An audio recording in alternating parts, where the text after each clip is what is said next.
Kasus ini bermula ketika para pelaku mendatangi Polres Sorong Kota untuk membuat laporan adanya dugaan keracunan makanan di sebuah warung.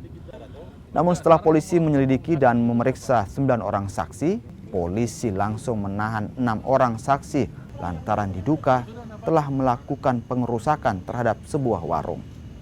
Polisi juga menemukan barang bukti kapak dan alat pengeras suara yang digunakan pelaku untuk memprovokasi warga. Selain itu, pemilik warung mengalami luka akibat penganiayaan yang dilakukan para pelaku. Kini Polres Sorong Kota masih mengejar 4 pelaku lainnya. Masih trauma ya? Masih, Bu. Jadi kejadian itu tuh saya minta tolong, saya lari, saya diseret.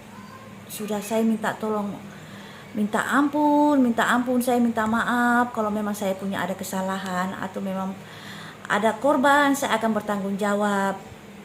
Kita atur damai baik-baik kakak, saya bilang begitu sama yang mengkeroyok saya itu. Kalau tidak salah itu sekitar 5 orang, 5-6 yang menghantam saya itu. Dari hasil pemeriksaan kita telah memeriksa kurang lebih 9 orang.